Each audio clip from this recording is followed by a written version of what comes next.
Okay, so we're here to show you how to run the shuttle run. Brought the boss with me here. She's gonna help me out. So the first thing is you have to take your video camera and measure out your 20 meters. Okay, so I've done that. I'm lucky enough to have a long tape measure. If you don't have that, you can just measure in increments. Okay, but basically what I need you to do is start off, put your first pylon at the end, measure out your 2 meters, and that's where your warning pylon goes. So you can see there, warning pylon at 2 meters.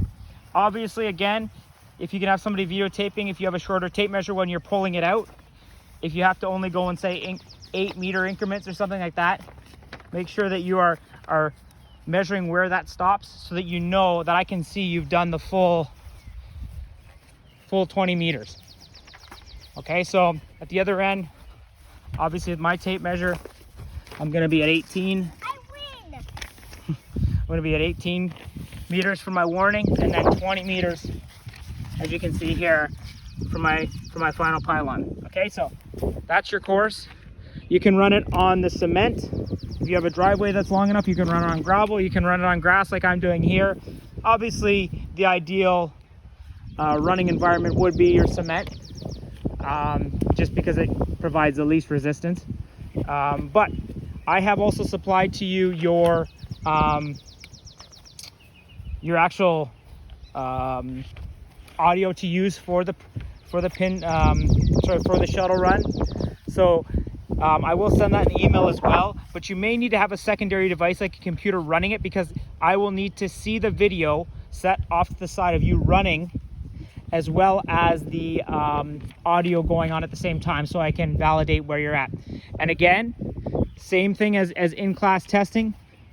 When you finish, you will put your hand up and announce the final number in the shuttle run that was announced before you had to quit. Okay, so obviously double knot your shoes. The big thing again with our testing, which is vital, is back foot has to be planted on that line, your end line. So back foot planted, no pivots. So you're not allowed to run and just pivot back. Okay, so you have to get to the pylon, 1 foot, plant, turn, and then go back. If it beeps when you're within the warning zone, so you're between the white and the red, if you touch, pivot, and get back to the other red or orange pylon at the end, it's like it didn't happen. It resets. If you're late on 2 sequential runs, you're done. If it beeps and you're not in the warning zone, right, you're not within those 2 pylons, you are done. Okay, so make sure that you announce again, hand up, the last number you were at. So same idea as testing in class. Make sure the shoes are tied, make sure you're running proper protocol, and again, no pivots, back foot planet, stop and turn. Okay.